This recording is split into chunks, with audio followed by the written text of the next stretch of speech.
I'm gonna turn all the rules upside down, macerate some rhubarb with strawberries, put it on top of biscuits. You have never seen this coming. This is a quick and easy take on a strawberry shortcake. I'm gonna mix together some finely chopped rhubarb, delicious ripe strawberries, mix them with sugar, let them sit, and the juices are gonna create a sauce. While that's sitting, we're gonna put together a quick biscuit. A little bit of flour, some leaveners, buttermilk, an egg. Bake it all up. This is a delicious strawberry rhubarb biscuit dessert, and you are gonna love it. All that is coming up on today's Wise Guide. Usually when you think of macerating fruit, you're just gonna pick the strawberries. And by the way, macerating fruit is just a fancy word for a fruit with sugar stirred together and let it sit. Yeah, I know, I love those fancy words though. For this one, I'm adding rhubarb. Now a lot of you are gonna say uncooked rhubarb. No thank you. Is it tart? Yeah. Is it crunchy? Uh-huh. Does it really soften? Not too much. But if you mix a little bit of finely chopped rhubarb with the strawberries and the sugar, let them sit, they soften just slightly, they become really delicious with the sauce, and they keep their tartness, but when they're mixed together with everything else they've been macerating with, let me tell you something. It is a whole nother level. First, you wanna finely chop your rhubarb. I love to grow rhubarb. I know some people are not as used to it as I am, but growing up, if it was spring, we were having rhubarb at least 3 times a week. Whether it was a crisp, a dessert, something quick, we always had rhubarb on hand. And I love to use it any way I can. So this is one of my new favorites. Add the finely chopped rhubarb to the bowl, and then just hull some strawberries. Technically, we are not saying hull, we're saying hull, which means to take out that center. So just kind of angle your knife down and take out that stem and any of the white part, because that's not gonna have much flavor. Once all your strawberries are hulled, you can slice them up. You do not have to worry about consistency here, just slice them up. And then throw them in the bowl with the rhubarb. Sprinkle over the sugar. Stir that together. Now, this is where the magic happens. As it's gonna sit, that sugar is gonna pull out the water and flavor of both the fruits.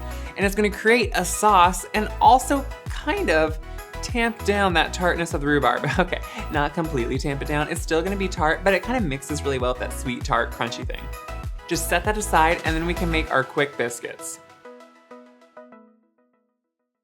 Yeah, this shortcake is gonna be a quick biscuit, and let me tell you something. It's extremely easy. To start, add your flour, baking powder, some baking soda, a little bit of salt, and some sugar. I am adding sugar because this is a dessert, and I wanna make sure these have a little bit of sweetness to them. Just whisk that together to make sure it's about evenly combined. Once the dry ingredients are all mixed together, you can just add your butter. Now, you could do this in a food processor. You could also do this with kind of one of those pie cutters. I've used them before. Or you could just do this with your hands. Why dirty an extra tool? Just chop up your butter into small pieces, make sure it's cold, add the chopped butter, and then just with your hands, coat all the butter in the flour mixture and start working it around. I just like to pick up the butter pieces, smash them slightly with my fingers, put them back in the bowl, and keep doing that till you have an even, coarse crumb. That's kind of hard to know what it means. It means nothing bigger than a pea-sized piece of butter, and when you pick a handful up and squeeze it, it forms and stays together and crumbles away slightly. That's perfect. Once it's all mixed, you can just get your wet ingredients ready. Some buttermilk, that is gonna bring those leaveners to life. 1 egg, and a little bit of vanilla. Just whisk that together with a fork, just to kind of break up the egg, make sure everything is combining and becoming friendly in that measuring cup. Once they're combined, you can just add them right to your dry ingredients and mix with a fork. It's gonna be slightly a wet and shaggy dough, don't feel too bad. You don't have to work all the dry ingredients in, just kind of create a shaggy mass. That is the weirdest description I could use probably, but I think you get the idea. It's gonna stick to your hands. Flour a board or your counter really well, and then just scrape all that dough right on top of the flour. You'll probably have to dust flour on top too, because let me tell you something, this is gonna stick everywhere. But it's okay, it's a good biscuit. Pat it out, fold it over, knead it just slightly until it holds together. then just pat it out into a nice rectangle. I am really making these simple. I am not even gonna use a cutter here, people. Sprinkle the top with flour just so nothing sticks together to your knife, and then just cut them up. That's why I pat it into a rectangle, so they cut in somewhat even sizes, but if not, no one's gonna care because they're just delicious biscuits. Once you have them cut up, you can just place them right into a parchment lined baking sheet. Brush the top with a little bit of cream, and that is not only gonna make them golden, but it's also gonna be the glue when you sprinkle on the sugar. That's right. There's a little bit of sugar in them, but there's also sugar on top, and that is gonna create a crispy, delicious crust. Once they are sprinkled with sugar, you can just pop them right into your preheated oven. We are going high heat here, 450 degrees, because you know what? Biscuits are quick. In about 12 minutes, you are gonna have puffed, delicious, beautifully browned biscuits. What really could be better than that? It's like fast food at home, but better. Yeah, you know what I mean. Once they're golden brown and they are soft but crispy on the outside, pull them out of the oven, let them cool down. By this time, your rhubarb and strawberries should be macerated. Stir them around a little bit, make sure those juices are flowing, coat them again.